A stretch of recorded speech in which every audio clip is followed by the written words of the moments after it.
Welcome to the Living After Faith podcast, a podcast designed to help you as you leave religion and move forward with your life. We are the official podcast of RecoveringReligionists.com, a recovery group founded by Dr. Darrell Ray, the author of The God Virus. We welcome your feedback. You can contact us by going to livingafterfaith.com and facebook.com/livingafterfaith and follow us on Twitter at LAFwithme. And now, here's today's program on Living After Faith with Rich and Deanna Joy Lyons. I'm Rich Lyons. I'm Deanna Joy Lyons. And we're in our new studio. Yay, new studio. Come laugh with me. Come laugh with me in the new studio. We started out with kind of a negative thing. And one of the things that we do really well is take a negative and turn it into a positive. Oh, yeah. They wanted to increase our rent by an ungodly amount. Ungodly. So we decided we weren't going to put up with that. So we went looking for a new apartment in our neighborhood, and we found this cute little place that we told you about in one of our most recent episodes, the Banhammer being thankful one. We mentioned that. Yeah.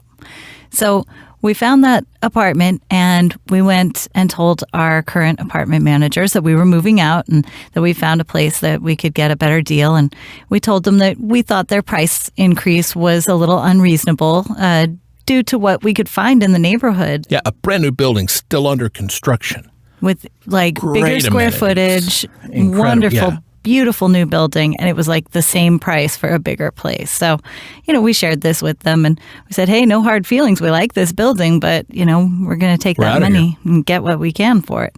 So then a couple of weeks later, I was picking up a package at the front desk, and one of the managers said, hey, do you have a sec? Because we just got news that from upper management that we can reduce the prices on the rent, that they do think they are a little too high. We're losing people, just like we were, losing you. And maybe if you'd like, we could talk about what we got available. So he told me, and then he mentioned this office space he's got for rent.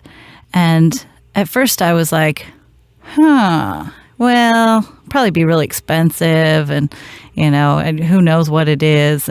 But he mentioned that he knew we did a podcast, so yeah, we came and took a look at it, and it is this adorable little 12 by 12 space with one kind of uneven, jagged corner, and we decided that for what we're going to pay for it, amazing value.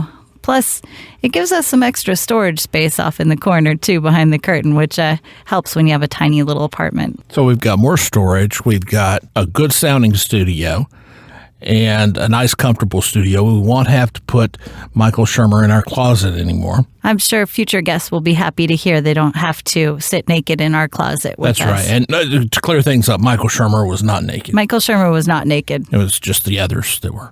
Yeah. No. Possibly. But so we're happy to have the new studio, and you'll probably be hearing more from us because we have a place where we can work on things. Yeah. When everything's done in your apartment, especially in your closet, it makes it a little bit more difficult.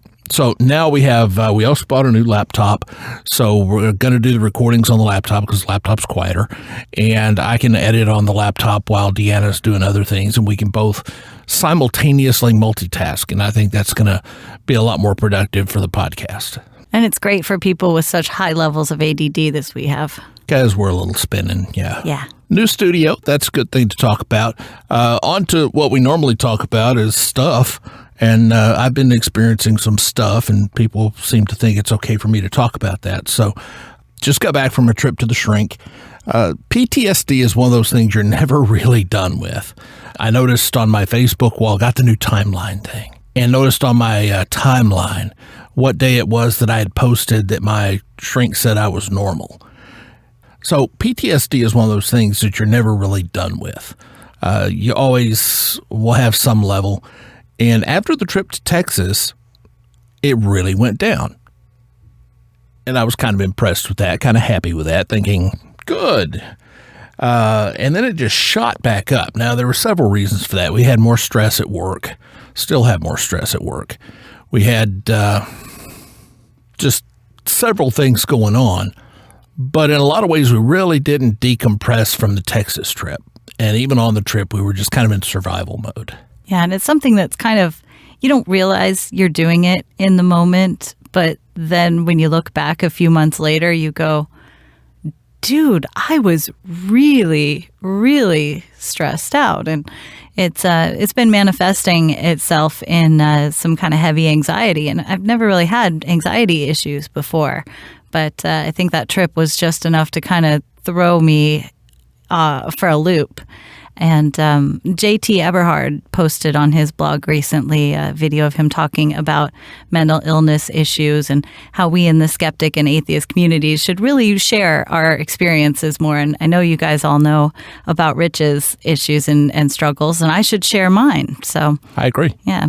So here I am. I got anxiety, probably a little mild depression on top of that, just owing to the time of year. So I started taking a mild antidepressant, and sure enough, it really helped get the anxiety under control. It's something, of course, that I have to just constantly keep watch for, though, because, if I get really frustrated, if things stress me out, I can really just go, fuck it all, and just throw my hands up and leave. So, I'm doing better, though, and I'm very, very happy to see that, because I didn't like not feeling like I was myself. Yeah, it's hard. And one of the things that has bothered me has been sexual dysfunction, not just dysfunction, but total lack of interest, to the point that I figured out it was PTSD avoidance. Going back to Texas, seeing a lot of the same people, being in that atmosphere, really put me back to where I was years ago, where I was so sexually frustrated that I was actually sexually shut down. I mean, there were years I didn't even touch my ex because I knew it was futile. I knew that it was nothing but a pain in the balls to even try to get started. So I did. I mean, just that was off the table, totally shut down. And I found myself in that same mode, totally emotionally and sexually shut down, to the point that it was weeks before I even realized, wow, I'm not even awake, even aware, even conscious of what's going on.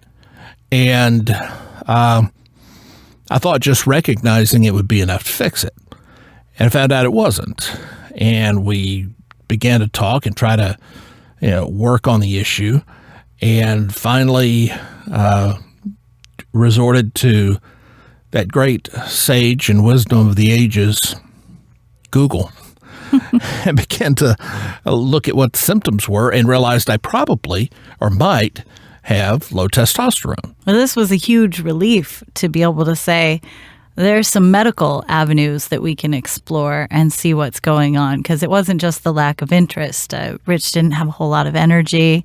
Yeah, it was just dull, dead, just emotionally, just shot. Yeah. Just all I could do. By the end of the day at work, I was just done, finished. There was nothing else left. And you guys know, listening to us, that, we do a lot of wandering around the town. We take ferry rides. We like to go have picnics. Even when the weather's really horrible, we're always out doing stuff. Even when we went on a ferry ride, I just sat there. We didn't go up to the top. I just sat there like, Yeah, so once we started kind of looking at it, we went, all right, there's something else going on here. So we go to the doctor, and he does the test, and sure enough, Rich is about half, maybe to a third of the levels of testosterone that you're supposed to have at this age. So if you want to say Rich has no balls, okay, but they come in a jar now, dude. So it's been a couple of weeks, and I got to say, the difference is amazing. Fabulous. Yeah, the difference is absolutely amazing. Any guy, I'm about to turn 50, any guy in this age, the doctor said it can be a male menopause thing. Your testosterone levels can just drop to nothing, or it could have other causes, and there are probably some other causes in my situation as well. But the good news is feeling much better, and life is getting much more on track than it was. Yeah, I feel like you and I kind of both just went through this period over the last year, I'd say, really, where we were trying to just get through things. Yeah. We were rocking until the breaking of the leg. Yeah. And that kind of turned things around. It upset the apple cart.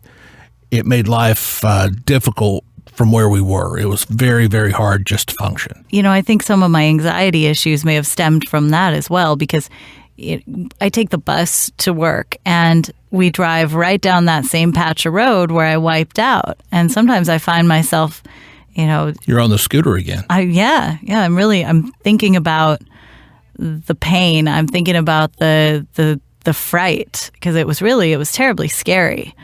And that kind of thing, you don't think about it until all of a sudden you go, dude, did I just spend like the last 5 minutes on the bus like re-traumatizing myself?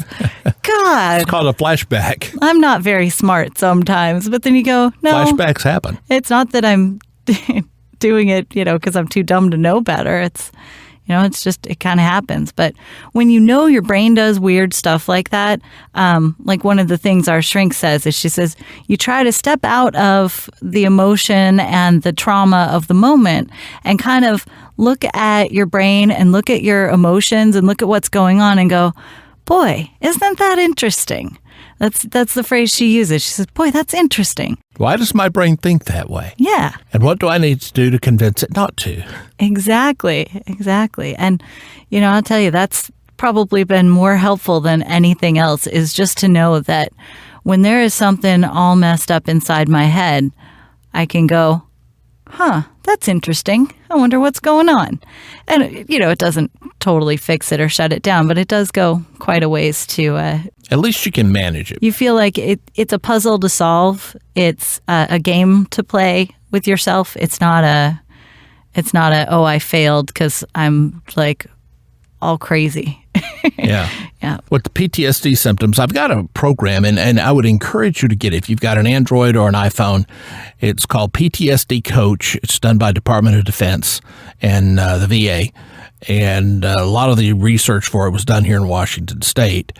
And it's a fabulous program. It has great tools to help you work your way through things. And by using this, I was able to track my symptoms. I started in Texas. I downloaded the app when I was in Texas and downloaded the app and, answered their questions, go through the process. And it said that my symptoms at that point were in the medium range. After that, I got them down to in just barely into the low range, and then they just shot up into the upper end of high. And in fact, it starts pestering me from time to time when it sees those numbers to manage the symptoms now. And one of the things I've noticed is I have learned techniques through the years to manage the symptoms. I'm having the flashbacks, I have the avoidance, I'm having the dreams, I'm jumpy, I'm jittery, I startle easily, I'm in defensive mode. And then the thinking, you start thinking everything in the world is against you. Everything is trying to get me. And you get into this mode of thinking where you have to defend yourself at all costs against everything, even when no threat exists, because you perceive threats where no threat exists. And I've noticed, though, but you have to work on it. I've noticed that I can see the symptoms, recognize the symptoms for what they are, and at least not react as impulsively to the symptoms, and can actually control them. And the big thing is I never really got to the place where I felt the terror and fear, because I could see that coming. I could make myself relax. I could think about things. So I think that helps a lot. The new app, I've just been going through some of the remedies. I just originally was using it to track the symptom level, just to have something to work with my shrink. But it lets you put in some images that you find comforting, songs that you find comforting, and it will use those to help you refocus. It has some sayings and things like that. It goes through things of breathing exercises, how to help you relax, how to take your focus off. And I really find it's just good to be able to do that. It's good to be able to take the time and do those things. You set it to prompt you every week or every day or whatever time you want to reevaluate. And it has really been helpful. And I would encourage you to, it won't, if you haven't seen a shrink, if you're not seeing a shrink, it probably can help you, but you won't get near the effectiveness as if you have a shrink. If it's all you got, it's all you got, and I'd say go for it. But there's no in-a-box solution to a professional who can help you. So I think it takes both. But, I really, when I was declared normal by my shrink, thought that I was done with PTSD, that I'd never have issues with it again. And that was a mistake on my part to misunderstand it that way. She basically said, no, this is something you're always going to have with you. But what we do is we get better at managing it, better at recognizing it, better at dealing with it. Yeah, I think recognizing is a huge part, because that's something that I've always struggled with in the past. In my early 20s, I had a lot of depression, and I didn't know that I was depressed for a long time. And I had a couple of friends that my boyfriend at the time and I always hung out with, and they were all a little bit older than me. And they all had a lot kind of better, more, I guess you would say, more idyllic childhoods and more, nobody's perfect. But they had, things like they'd talk about cutting up a big watermelon in the summer, or going rafting down a river, happy things that they had experienced in the past. And I sat there and I just kept feeling so left out. And I was like, found myself thinking, they're really being dicks. They're not even including me in the conversation. They're not, making sure that I feel like I'm part of the group. I'm just sitting over here by myself and I don't have anything to say because they're talking about things that I've never done, like vacations. And, God, why are they being such jerks? And finally, I brought it up. I was like, you guys, I don't feel included at all. I don't understand why you're, trying to do this to me. And this girl just turns to me and she goes, you're depressed, dumbass. Sometimes it takes that. Yeah, but I was like, no, I'm not. Shut up. She was like, yes, you are. That's why you feel like shit when we're happy. I was like, oh, maybe she got something there.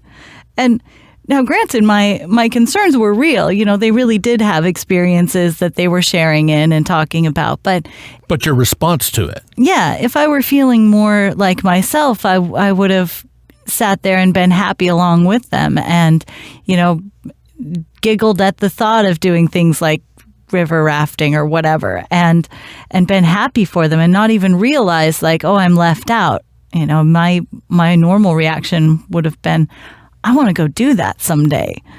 And so this bout of anxiety, I was getting really pissed off at work things mostly. We've had a lot of stress as far as that goes. And, and I was like, why is everything just sucking? It's like nothing works right, and I'm working weird hours constantly, and everybody's a jerk. And then I started to recognize, I was like, oh, there's something wrong. All right, let's track this down. So we did. We tracked it down. I'm on some meds. I'm feeling more like myself. You sing again. I haven't heard you sing since the breaking of the leg. Wow. You're happy again. And it's been a long time. Yeah, you're doing things and you're happy to be doing things. Mm-hmm. One thing, though, with all that anxiety, I did a whole lot more cooking and cleaning. The apartment's kind of a mess right now. That's all right. I don't mind that. I'd rather be healthier than... Yeah. And we deal with the apartment as we need to. Yeah. We're in flux right now because we did move a lot of stuff down to the studio. We spent a bunch of money putting some really quality acoustic material on the walls. It's going to sound good for us, and it will sound good effortlessly. The other place sounded good, but we had to kind of work with it, tweak with it. It was a tiny closet, and it, had sound issues. There was an L shape to it, so you had to, if my mic was positioned wrong, you had slap back that kind of sounded, you probably don't hear it, I hear it sometimes, and when it's there, there's nothing you can do because it's there. And we were sitting so close together, because we were only a couple of feet apart, that no matter what, we would always hear...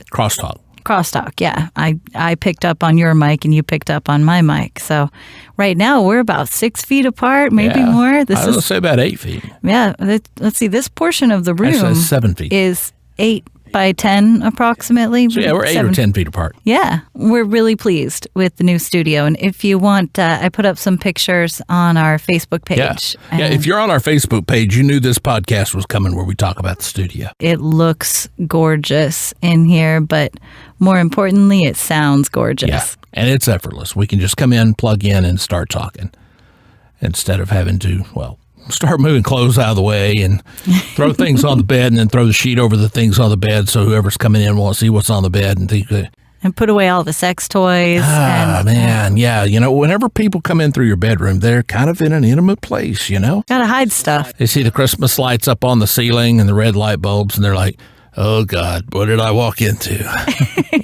It's what our life is. I love our life. I do too. We're doing all right. Yeah, we are. So, new studio. We'll have a lot more stuff that we'll be talking about in this next year. Our next episode, we already know who that's going to be. Vicki Garrison. She is awesome. NoLongerQuivering.com. Yeah. You guys have heard her, I'm sure, on the recent Ask an Atheist episode. It was me, Libby, and Sam, and we talked to Vicki Garrison by phone. So that was a great interview. That was kind of a preview, I guess. We Skype her in. We talked to her for a little over an hour. It's going to be a long episode. I'll just go ahead and prep you for it. The next one will be long, but it's good. It is fascinating. You get into the mindset of how controlling. Those patriarchal systems they really throw you on a railroad track where you can't go left or right. You just go wherever that track takes you.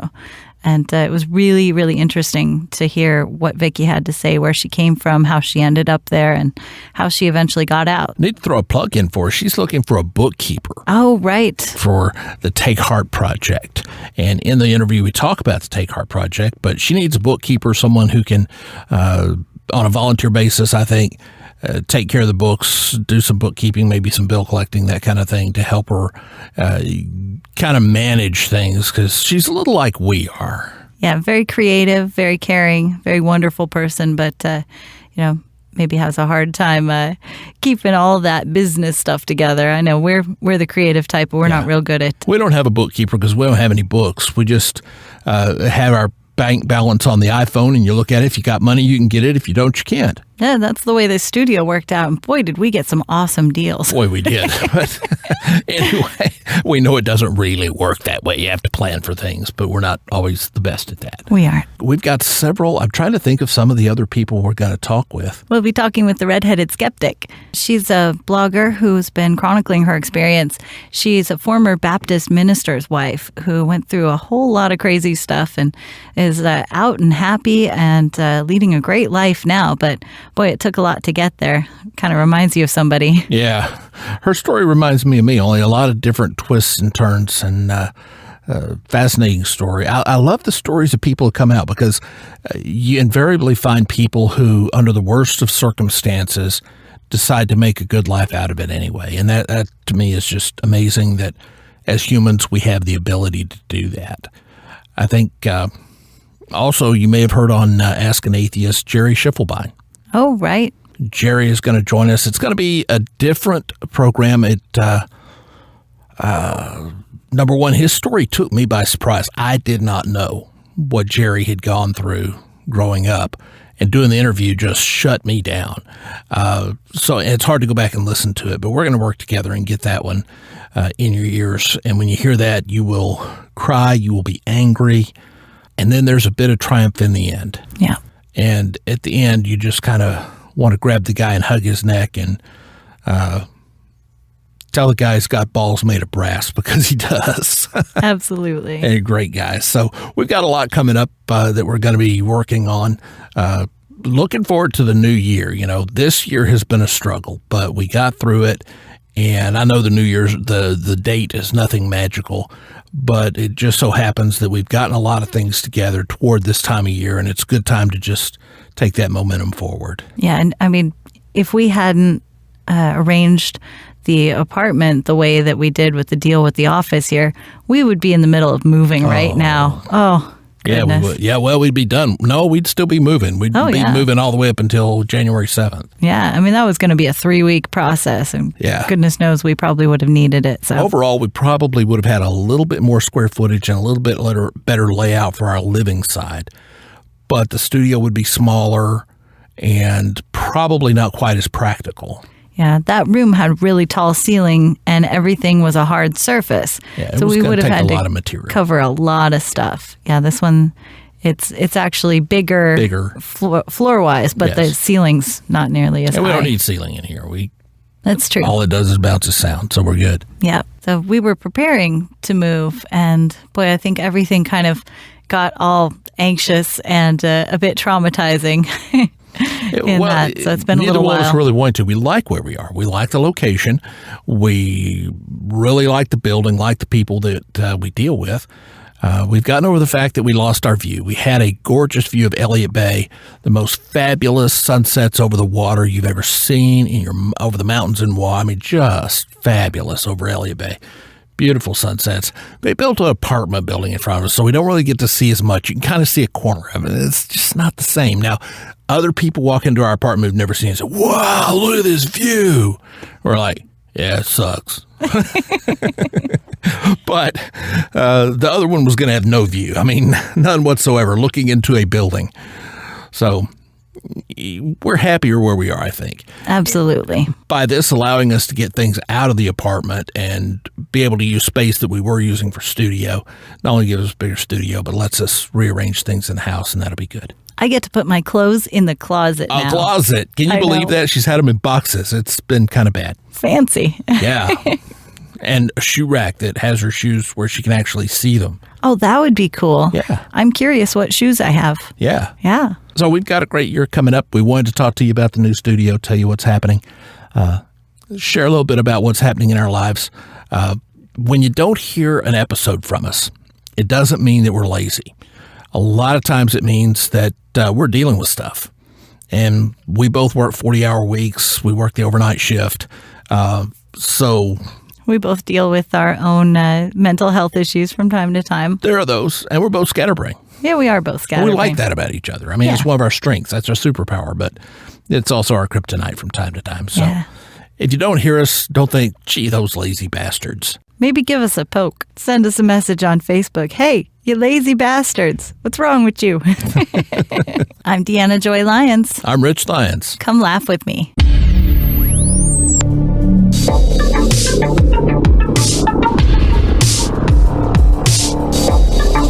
Thank you for listening to the Living After Faith podcast with Rich and Deanna Joy Lyons. Living After Faith is a podcast designed to help you as you leave religion and move forward with your life. We are the official podcast of RecoveringReligionists.com, a recovery group founded by Dr. Darrell Ray, the author of The God Virus. The music for this show is provided by Morrison's Prophecy. See livingafterfaith.com for a link to more music from Morrison's Prophecy. We welcome your feedback, and you can find phone numbers and email addresses at livingafterfaith.com, at facebook.com/livingafterfaith, and follow us on Twitter at LAF with me.